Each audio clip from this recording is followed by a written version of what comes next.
Yes, man. You know the disappointment from Saturday night can't linger. It's got to move on. We know our past four opponents, have a combined record of 25-3 and are really really good football teams. Which, when you look at how close we are to winning each of those games, it gives me great hope, and I think that's what you hold on to in times like these is the fact that you're really really close. And truthfully, as a coach, you can't. I don't know that there's a lot you can do about a drop pass here and there that makes a difference, or missed field goals that make a huge difference in these games. Keep encouraging and believing in those guys to make the next catch, the next throw, the next. But there are a lot of things you can do to fix things that are hurting us in critical moments, and that's something that I know that I can do, and I know we can do as coaches, and we must demand it of ourselves.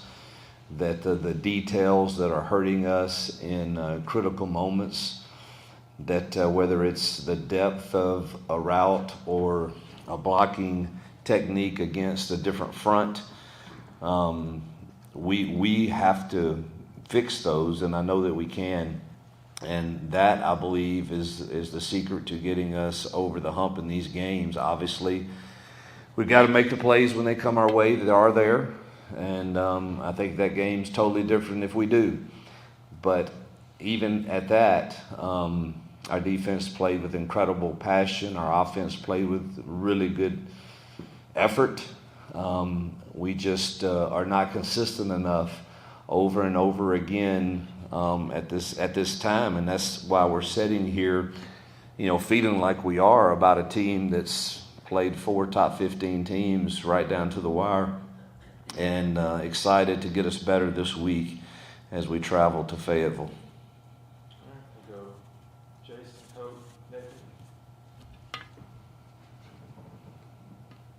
You guys are going back and looking at that. Any changes, personnel changes, obviously quarterback, anywhere else that you may take a look at some different things this week? Yeah, we're looking at everything. Unfortunately, the first change is at center. I know it's been announced. Many of you already have heard Connor Lew tore his ACL. It's one of the toughest things about coaching is watching kids go through the way they prepare and work all year long for these 12 opportunities in regular season play. And he's an incredible leader too, and a incredible smart guy that we obviously missed some in the second half, particularly and Cale battled his tail off, and Cale's going to be a really really good player. But there's nothing like experience of having to get up there and reset a protection based on a look and then having to do that and snap the ball with great accuracy so that the timing of plays is good.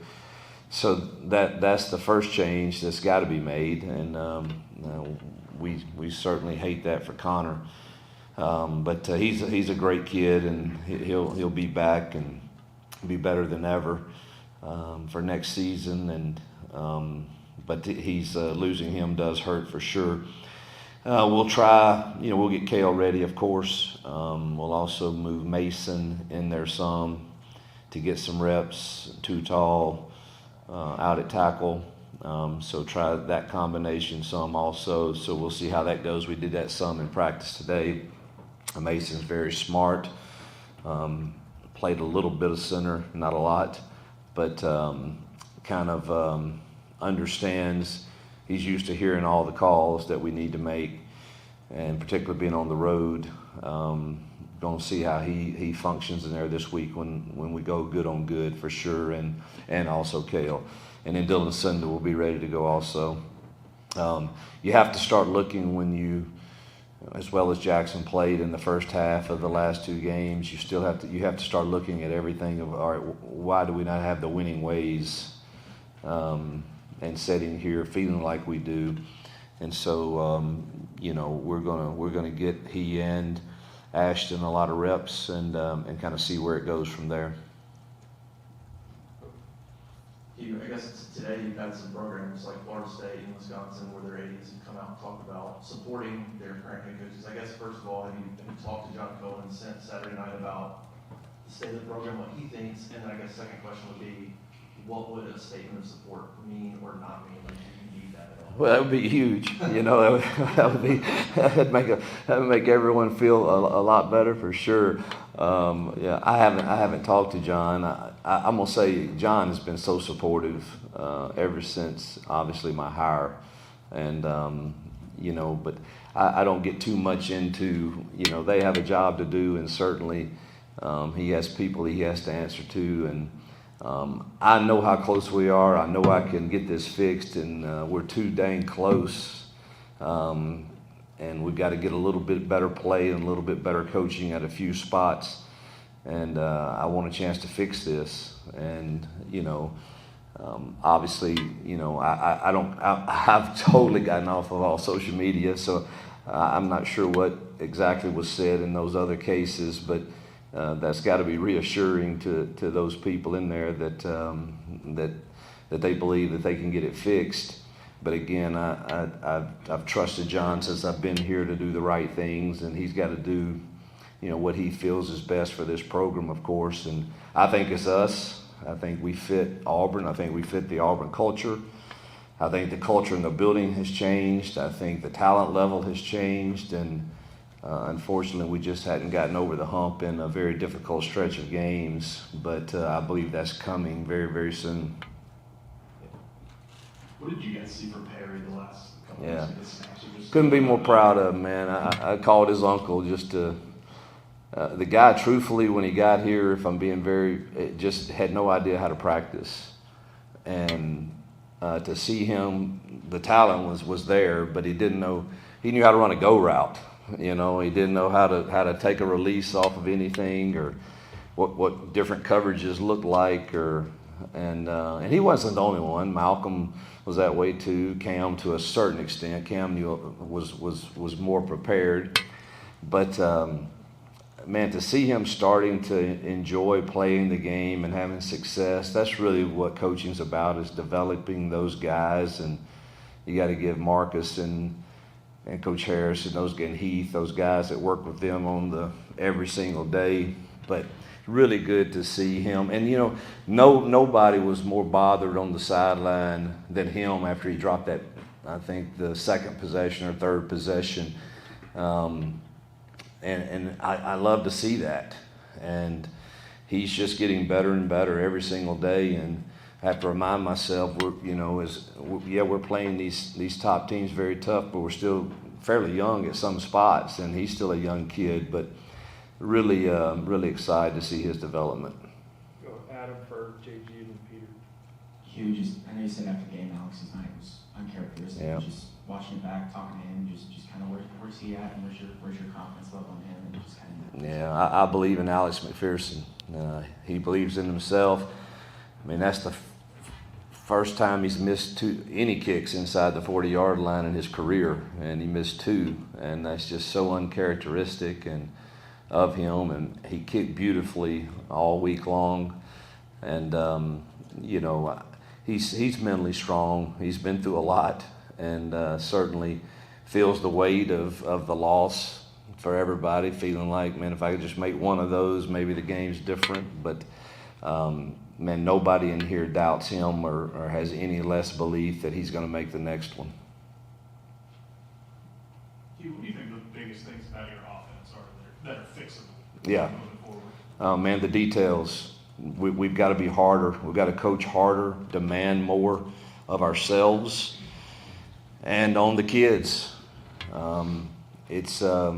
It's no longer, the answer can't be, I don't know why he, ran it right the first quarter and he didn't the third quarter. That's no longer acceptable, nor is, you run inside zone and, in overtime that we've been averaging, 6 yards on a carry, and we get beat inside at a tackle position. That just, the footwork for that, you don't get beat inside on that play. Let him beat you outside, that's fine. But and whether it's the ball's got to come out to your second progression. It's got to come out, and it's there.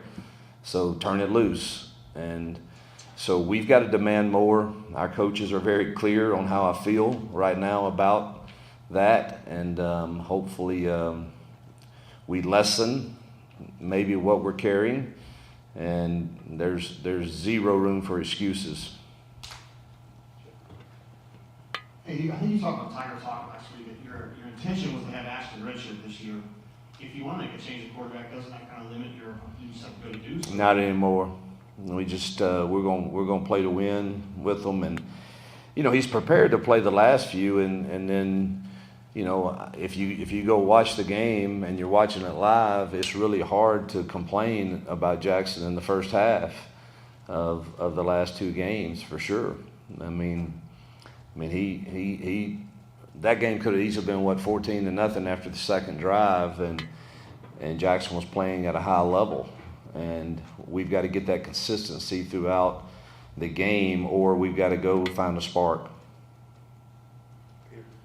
Going back to Kale, obviously pretty rare to see a freshman center, and especially a young freshman center in the SEC. Yeah. What about him? I mean, Who should still be in high school. Correct. I mean, what about him makes you trust him going into this stage like this? He's a mature kid for his age, but it's really his toughness and preparation.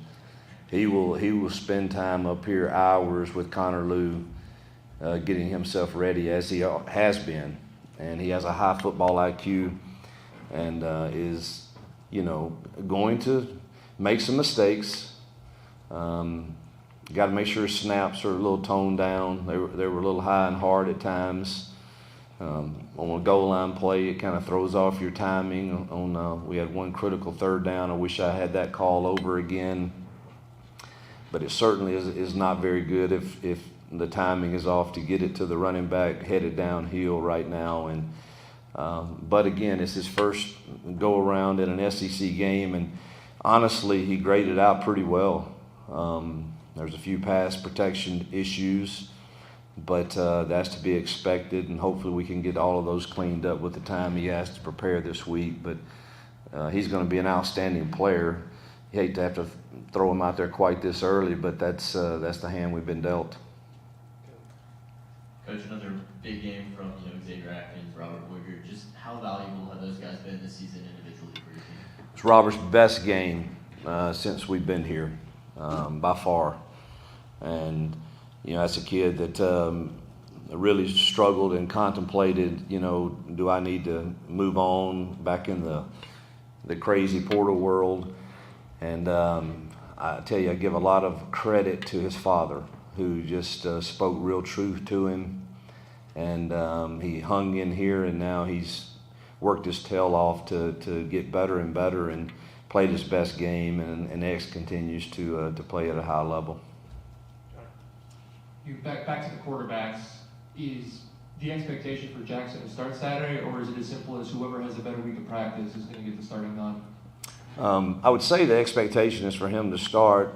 He's led us on 2 scoring drives to start the last 2 games, and hopefully that is what happens in this one also. But we'll go day to day. But that's the expectation. For Jason, Dan. You said after the Georgia game about having the belief on the sidelines, are going to pull it. Did you see a change or improvement in that, especially with the fourth quarter and overtime? Did. I told the team this morning it was a definite different feel and energy, even after the drops and the missed field goals, and I just didn't see. I saw both sides trying to encourage one another, and I thought we took a big step in the right direction in that regard, and even the young men that weren't participating in the game, I thought were vital in helping do that. And so there was a lot of people picking up the guys that had some critical drops, and Alex obviously has plenty of encouragement. So I was pleased. I thought the energy on the sideline was good. It's always going to be a little different from offense to defense. Defensive guys there's a little more juice there. Offensively, you've got to have that energy, and when you're scoring and doing well, there's certainly more energy. After the I think the first drive, it was off the charts good. Jackson laid his body on the line to get us down to the goal line. We punched that in. The energy is really high. Then you have a few drops the next, really 3 possessions, and that kind of cost us some opportunities. And even then, I thought the energy was good. But it's certainly like you better get in there and start getting on the iPad and looking at the looks, and you don't have a whole lot of time to talk about much else, but you better figure out, all right, here's how they're playing us, and here's what we need to go to, and here's what we need to do next. But definitely thought that the energy on the sideline was really, really good. We saw more Jordan Crawford the other night, and obviously we've seen a lot of Elijah. He's making plays with E-Boy and Eric Winters. There's a bunch of those guys that are playing key roles on defense. How much have you seen them grow since the beginning of camp, especially? Yeah, those freshmen continue to grow, whether it's Woodby, Newboy, Winters, Autry, Crawford, Jared Smith, Diaz, Melendez, X, all these young kids that we're playing over there are Star is going to be really good also. The future's bright with those guys. We've got a lot of good talent over there, and they're getting better and better week in, week out, it seems. Dan? Coach, what role does the play calling have in helping Jackson find something to rhythm, and how much of it is on? Yeah, well, we've I think we're calling things that he feels really good about. There are times on probably 3rd and longer that nobody feels real comfortable, about some of those. Particularly, I thought Missouri had 2 of the better defensive ends we faced. I think they're one of the more complete teams we've faced in all aspects, which again gives me hope that we're really, really close. So, but we're not carrying much that we don't think he can do. Other than maybe some 3rd and long deals, that it's not so much can he do them, it's can everybody hold up in time for us to get this completed, and if not, we probably need to take it out and let's try to get our guys a shorter route and see if they can't run for the first down or go for it on 4th. Go Philip, Ferg, Mike, and Refresh. Anybody's been around has seen times when you start off the season, the defense is really good, the offense is struggling, and then you get late in the season and the defense kind of takes a step back too. Is there any concern about that right now? I don't have any, other than we're facing one of the more talented offenses I've seen. I mean, I watched them this morning. They are really talented on offense. That guy's Green is playing at an extremely high level. Has a really good running back, tight ends, receivers, and is making those plays that are not designed plays at a high level. And Bobby does a really good job, coaching offense. And so, I don't expect our kids they're going to come and compete like they have every time. But I mean, this team's scoring a lot of points on some really good defenses. So it's a great challenge for us for sure, based on what I've seen on tape. But I don't think the expectation is that we'll play at a high level with great passion and execution. We still have things that we can get better at and clean up. We didn't, watching the tapes with the defense this morning and going over the good and the bad, we still don't cage the ball real well, leverage the ball real well at times, and it's usually our younger guys that we mentioned, but they're better than they were, and or play with the right leverage on a pass route on where your help is, and we need to improve that this week for sure and we got to stay in coverage when we're in coverage, because he will rip it over your head. Hugh, we saw Jeremiah bust a couple of runs to the outside. I know y'all talked about maybe trying to attack the perimeter more. Have you seen kind of more success with that? I guess here recently, is that something that y'all want to kind of expand with in the ground game? Yeah, that really depends on kind of how they're playing you, but Jeremiah obviously has the talent and speed to do that. I thought he ran inside the tackles really well too the other night, and but yeah, we'll always try to mix that up if Arkansas, again, you're kind of facing, I guess, a 2-game sample size on the defensive side. So you're trying to decide,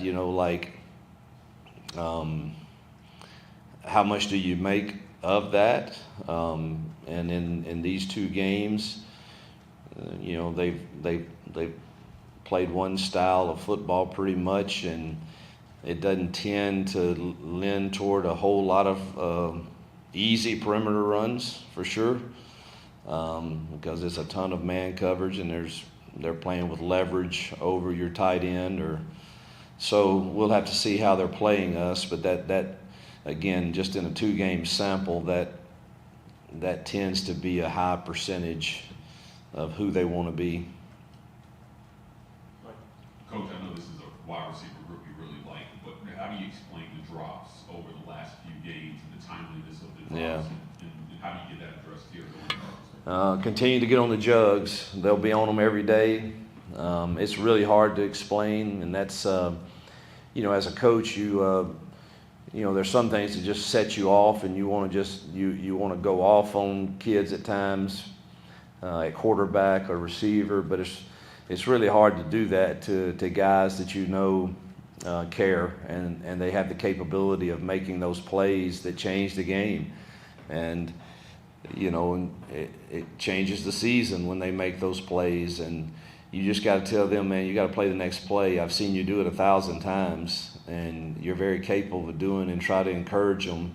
The things that you can be very, very hard on them about is route running, depth of it, technique, but don't think it's wise to really give it to them when they have a crucial drop. Just haven't seen that work out, and I've coached receivers. That's how I started, and don't think that that's the ticket to you encourage them of what they can do and how you've seen them do it over and over again, and they'll bounce back from it typically. All right. Thank you, Coach. Yep. Thank you.